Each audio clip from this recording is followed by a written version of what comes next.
welcome to our special edition on AnewZ. My name is Anastasia Lavrina, and today here with me I have a very distinguished guest.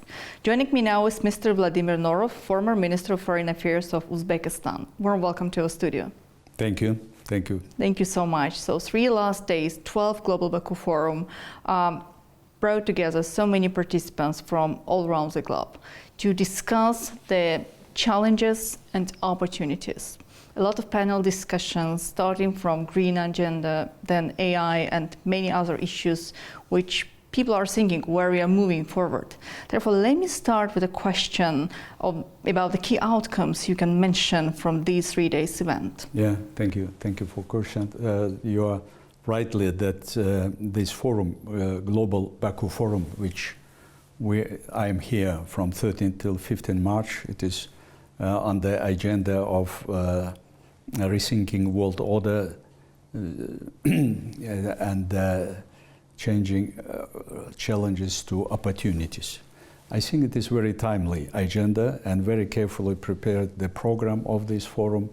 When I began to read this all question which is discussed there, because now the world community facing the geopolitical shift. We see as a disbalance of the global power, and at the same time, in parallel, we see there's a many global problem not yet resolved or not yet found solution for them. First of all, the peace and stability in many parts of the world in where the conflicts continue, and the Middle East, for example, or the same time in Africa, or in Europe. In Ukraine, there's so many hotspots. Yes, Europe and Eastern Europe. Yes, and that's why there is focused attention of leaders and former leaders who participated in this forum, perhaps 400 participants, and at the same time the representative of leading international organization and think tanks and civil society. Their attention focused on finding solution to these regional and global problems, and first of all to find the solution of the conflicts by peaceful diplomatic way. So that's why how to transform the challenges to opportunities. It was many such good ideas for following the way which world community could find in their activity. And certainly in the beginning, in opening ceremony of this forum, made presentation or speech of President distinguished Ilham Geydarovich Aliyev about the position Azerbaijan over many regional and global issues, and for peace and stability in South Caucasus, and signing the peace agreement with Azerbaijan and Armenia. Yeah, that's amongst the top priorities. Yes, I think for participants it became clear that Azerbaijan making a lot of efforts to bring in peace and stability in the region, in Caucasus, because as you rightly said, the middle corridor began today more important than ever before, with a sanction imposed on the northern transport route impossible to use today, and at the same time middle corridor, it is the way which used 1,000 years by our ancestors along the Silk Road. The Silk Road, historical Silk Road, went through this middle corridor, and that's why as from my practice 3 years working as Secretary General SCO in China, I know that China is saying if you would like to be rich, you should construct the road. That's why China, the only one country in the world which have 40,000 speedy train, till now 50,000 kilometers of speedy train. But they now tested a new train, 450 kilometers per hour, and they plan 2030 to construct additionally and to bring 70,000. So here China is interested to rise, export its capacity and trade turnover through Europe and Middle East, through Central Asia and South Caucasus. So there is a big potential for the middle corridor development. Here, and that's why these efforts which made by President Ilham Aliyev more directed for rising attractiveness of South Caucasus and Middle Corridor for transporting these goods, because there is a well-developed infrastructure. That's why peace and stability in South Caucasus is very important. Mr. Aliyev, the president, distinguished President Aliyev, he showed or shared his experience how Azerbaijan could possible to restore its sovereignty and territorial integrity by returning Karabakh to Azerbaijan and by mobilizing these all resources and planning it, because as he said, he planned decades for retaking illegally taken from Azerbaijan, this Karabakh region. And at the same time, what is important, that certainly any regional conflict in any part of the world have impact. And that's why their global forum not only focused on Central Asia or Caucasus, it was, but in many global, as I told, the Middle East. Yeah, there was a panel discussion on Africa. In Africa, yes. In Africa, there were, I participated in, as I were in this discussion. Nevertheless, it was very late after dinner and perhaps 11 p.m. And there were a very interesting discussion. That Africa is emerging as a new global economy destination for economic development, because there is growing population and there is more resources, but at the same time there is still now not yet achieved peace and stability. At the same time, their geopolitical competition is growing on territory of Africa, because China is very active there, and former as we can say, who played main games on this Africa, began to consider it as a challenge. Unfortunately, I could not receive answer to my question. I asked it, China invested $200 billion in developing the infrastructure of these countries, railroad, road, autobahns, and at the same time energy capacity of Africa by constructing solar and wind energy, and at the same time, Africa, China is member of BRICS, and South Africa is member of BRICS, and how this, because the agenda of discussion of Africa was focused on future of Africa, how this, it is opportunity or challenge for Africa that China member of BRICS and South Africa of BRICS and China so invested huge investments so big, potential. yes. And their work such unfortunately not yet here is clear understanding, I think. Probably there is also a place of former colonial past of that region. Yes, certainly. This the colonial, when I superpowers. read some article where wrote, and which is became 5 years before very actively discussed in discourse of Western some mass media, the Chinese digital colonization of Africa. I cannot understand, because the China had not such telecommunication system as developed countries or developing countries. For example, in all our countries had telephone, nevertheless. Before smart telephone, we had ordinary telephone communication between us. It is from lines, yes. But Africa, many parts of Africa had not. As we're witnessing now in Afghanistan, they the same had not. But modern part of population of Afghanistan had smartphone. The same in Africa now. But it was possible by Huawei, by other telecommunication, they could possible to develop. So we should look, if we would like to resolve the global problem, which we discussed, and regional problem on this forum, and it is important to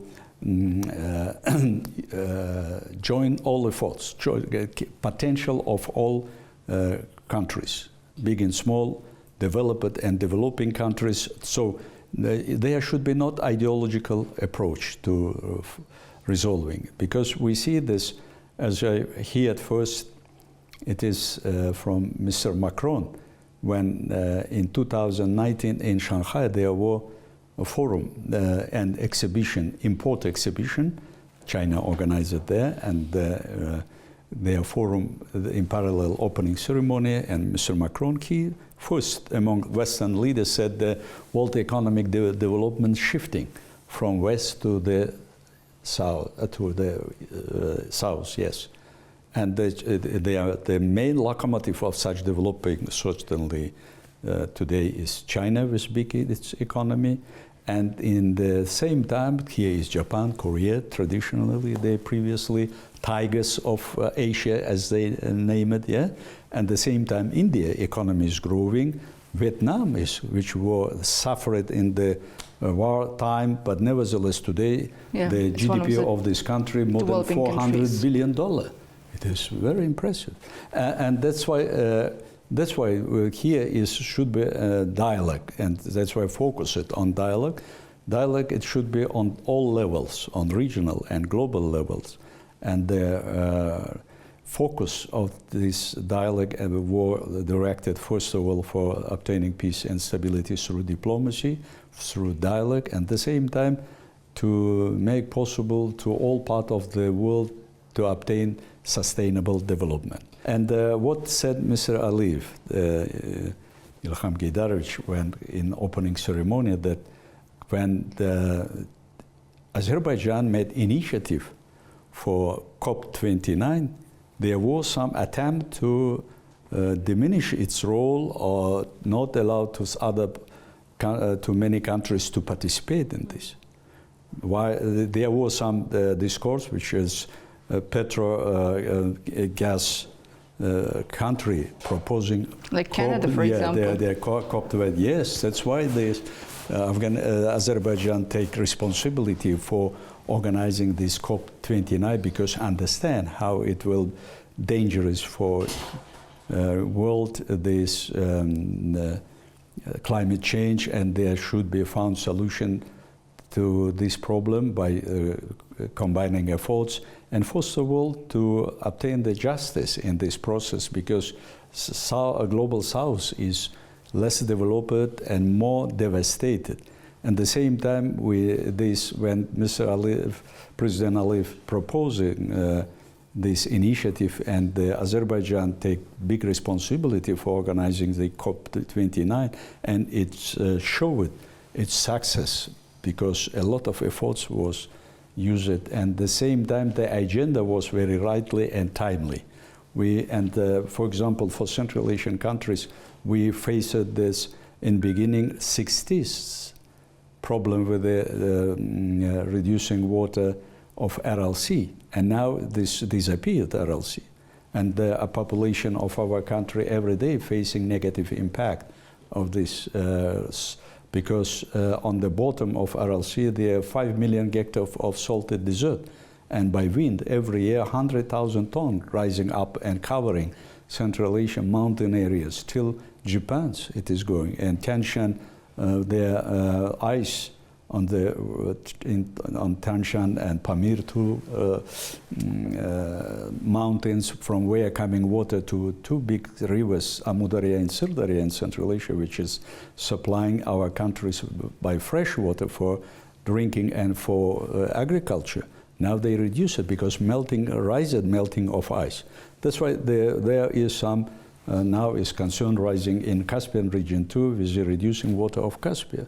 That's why it is not will attempt to portray themselves as the country which would like to obtain through this forum, through this COP29 some privileges. Not. It was more focused on taking responsibility.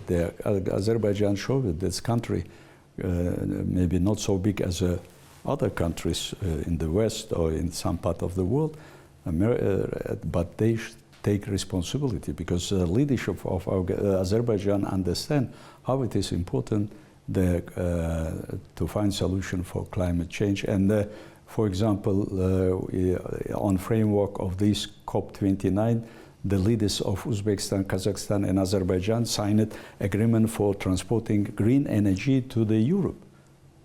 It was initiative of our side. For example, the leaders of South Caucasian countries, Azerbaijan and Central Asian countries, not the Western countries, proposed this, but it is for interest of them, for interest of Western countries. We would like to transport, to share our benefit. That's why all issues which were discussed in framework of Global Forum was very actual, and the discussion was on very high professional level organized, and I am sure that their authority and role of Global Baku Forum rises in this forum tremendously. Well, that's indeed very clear answers, and thank you so much for sharing your impressions from this significant event. So you partially answered my next question already about the cooperation between Central Asia, the South Caucasus. You mentioned some projects which will definitely and actually already benefiting not only our countries but also the South, let's say China or Japan and European countries. And it's interesting to observe how the countries who actually were against the salt and gas corridor 10 years ago, or those who were against holding COP29 in Baku, are now considering Azerbaijan as a very important energy partner.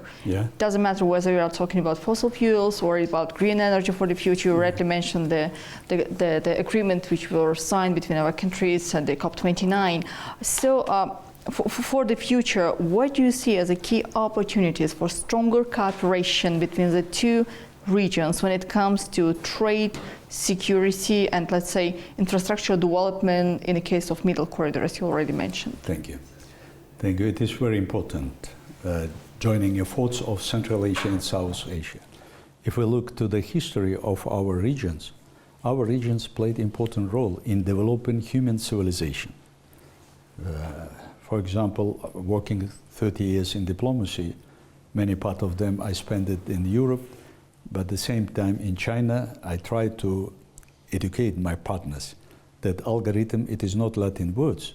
It is the name of Al-Khwarizmi, who wrote in 10th century the book Algebra and brought to calculation Indian number 0 and Arabic numbers. And this book was translated in 12th centuries in Latin. Europe until the 12th century used Latin number. You can imagine that by Latin number you can develop software? Never. And then, because software, today we have the AI which is changing our world, our life, everything. We now rising concern about maybe AI can override human thinking capacity. And at the same time, it was here in Central Asia and Caucasus, the main region, and there were for developing such knowledge and such as algebra and mathematics, there was a common cultural and educational area. First, who gave impetus for this, it is my opinion, it was Nizami Ganjavi, by his Hamsa, because his work followed by Jami, the Tajik poet, and then Alisher Navai, Uzbek national poet. Hamsa were focused on justice. They are focused on, for example, I can say about Nizami Ganjavi, and Alisher Navai named him as a king of poets. And he said and wrote the Sadi Iskandari about the Alexander the Great, who constructed the wall to protect his nation from barbarian. But it's an interesting story because I am thinking why in our area appeared such great names.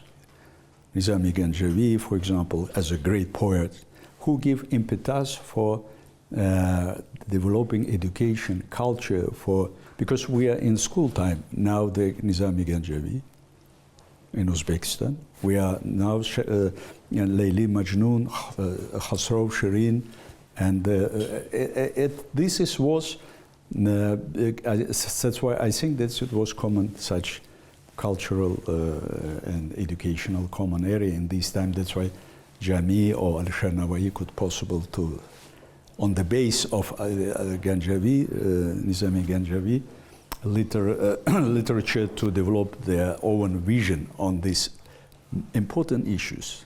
Through these love stories, Layli Majnun or Farhad Shirin, Unas Khosrow Shirin in Ganjavi's version, they showed the prosperity and peace and stability and good governance. When we reading about Sadi Iskandari, good governance. And that's why this period was when the Silk Road flourished, and the same time, beside the Al-Khwarizmi, it is Abu Ali bin Sina, named in Europe Avicenna, or Ulugh grandson of Timur, who constructed first in Northern Hemisphere observatorium till now. And Mr. Charles Michel, when we visited Uzbekistan 2022, after the meeting with our president, I followed him to Samarkand. When we came to Samarkand, he visited Registan, where in Samarkand 3 madrasas staying in one place, named Registan. There is Madrasa Tilakori, named. It is the ceiling made from the gold, and they made small such like museum, placed the Samarkand paper.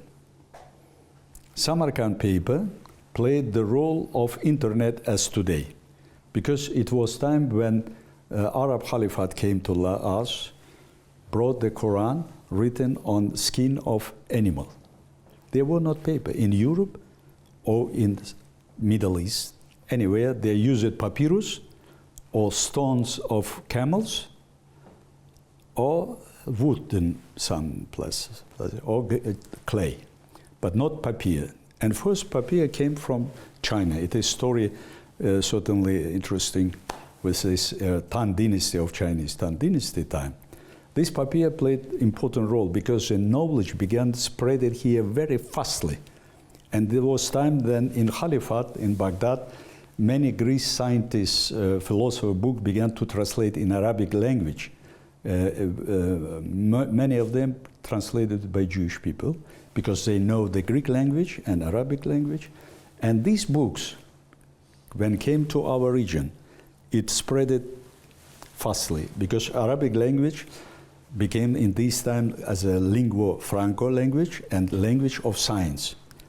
Before them, it was Persian language, then Arabic language, and the same, it spread it very fastly.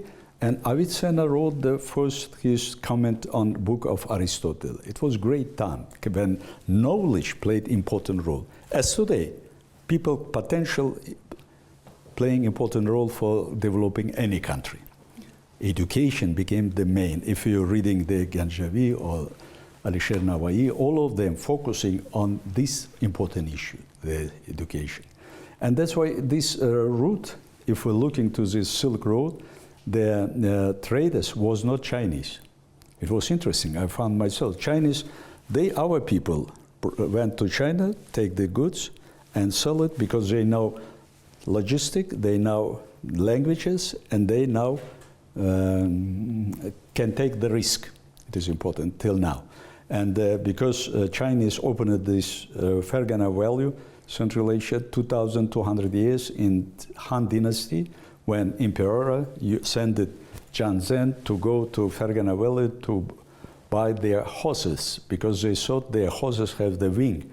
In any battle, our people won some battles by having such horses, but when he came, he could see the 70 developed countries with the trade with Rome, with the Middle East, Persia, and India. And that's why this began to flourish by this way.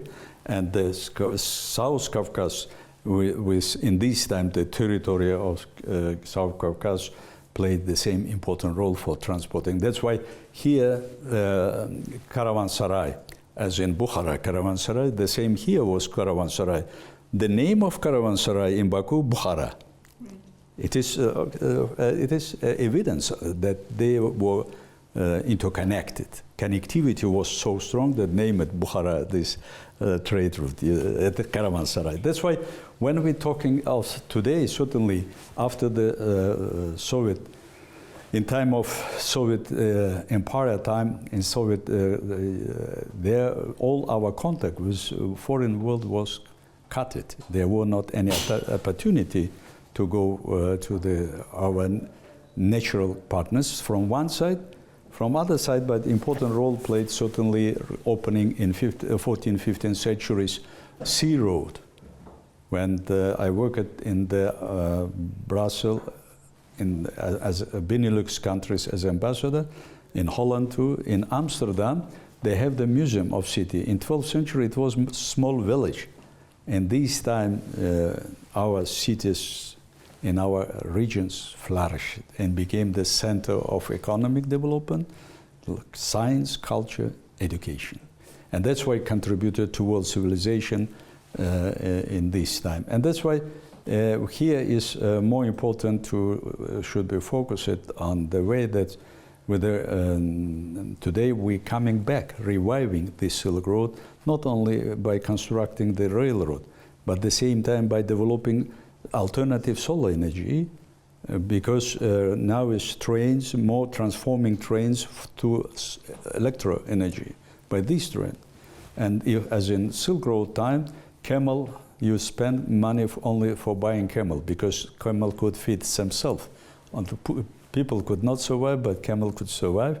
The same, we now facing the same situation when with electro power rided this train, they can use solar energy. It will be as a free as that's why they have big perspective. But there is a lot of barriers for these transport routes because they are not yet common approach to the fees, custom fees or border regulation. That's why our country is working over resolving all these barriers by developing such common area, trade between countries, free trade economic, by signing free trade economic agreement. Today, the Central Asia, what can say, after the electing President Shavkat Mirziyoyev, transform it to the region of peace, stability, and regional trade economic cooperation. Unfortunately, by the legacy of Soviet Union, we had a lot of problem on border with our neighboring countries. We introduced a visa relationship. We had a visa relation with Kyrgyzstan, Tajikistan, for example, and Turkmenistan. At the same time, mines were placed on the mountain area on border with Tajikistan. And many, there were always conflict on the border. And there were more disputes over using trans-border rivers like Amudarya or Sirdarya with neighboring countries. Uzbekistan was tough in this time. By coming to the power, President Shavkat Mirziyoyev said, any problem, regional problem, we should find solution by mutual reasonable compromise. And he initiated to develop Central Asian consultative meeting of leaders of the countries. It played important role. That's all leaders together around the table could discuss and find solution to the urgent problem. And yes, and found that we resolved it. And by his leadership, it was found solution with the Kyrgyzstan. It was perhaps 30 years could not found solution for them. But now the situation is yes, we agreed. And at the same time, the positive such example of Uzbekistan give impetus to signing and opening border between Tajikistan and Kyrgyzstan. Yesterday they opened this border, and now is Kyrgyz and Tajik can go to each other by train, by car, or by plane. The same was the problem between them. And now there were some cases when people died on the border when not regulated correctly these issues. Now is all borders between Central Asian countries delimited. No one now have the ground for dispute. Therefore, the solution. Let me ask one additional question to what you already mentioned about AI.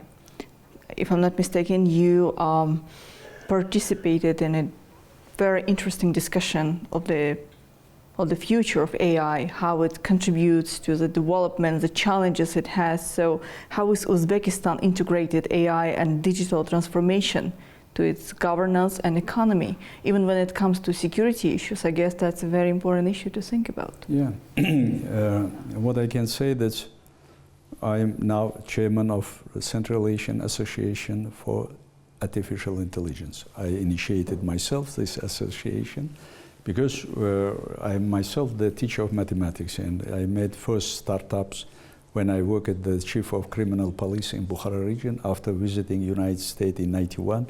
In 92, we made a computer center on the base of could make identification of criminals by 45 factor there. And that's why, for me, it was when I worked in China, I could see how artificial intelligence and we, in framework of this organization, by initiative Uzbekistan, we adopted program of cooperation in artificial intelligence. But at the same time, our leader, or President of Uzbekistan, several documents signed on developing IT, and at the same time AI in our artificial intelligence in our country. Last agreement, his degree, it was in October, 14 October last year. Uzbekistan adopted the strategy of development AI in Uzbekistan till 2030, and it is planned to rise revenue from AI, implementing AI, $1.5 billion. Next, and the same time, and rise export capacity, IT capacity. And the same time, it was made decision to fully integrate AI in all governance system. The same time, in healthcare and education and economy, in all branches of economy.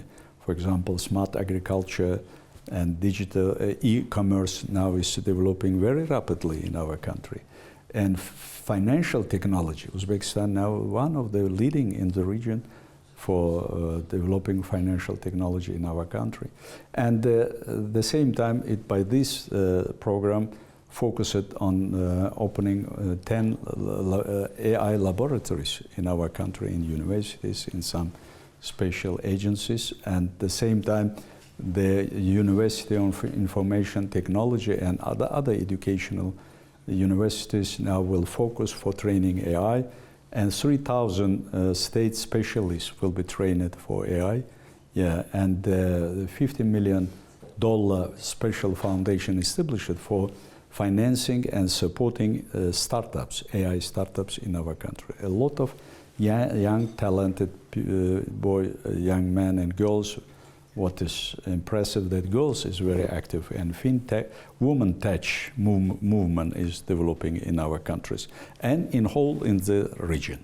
It is important. That's why AI, the perspective of developing AI in our region very high, because for AI, what is more important? Two things: supercomputer and talent.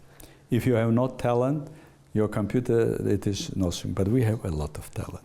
And that's why we talk today in this panel session, how important AI for developing economy, global economy, finding solution for global problems, but at the same time, found solution for challenges which facing world community, humankind with a rising AI. Because what we're facing, first of all, big tech companies began to have more power, and they are engaging not only in issue of economy, but international relation, diplomacy, and at the same time, in geopolitics, their influence is growing. That's why there is common their approach that there should be strengthening the governance of AI. Certainly, it is not restricting the activity of our tech companies, but contrary, supporting them. But they should be, the same time, we should develop mechanism of responsibility and accountability, because otherwise this process could not be managed if we can lose the time. Couldn't be so much successful. Well, Mr. Norov, thank you so much for joining our discussion today. It was enough. Thank you very much. Thank you. Thank you.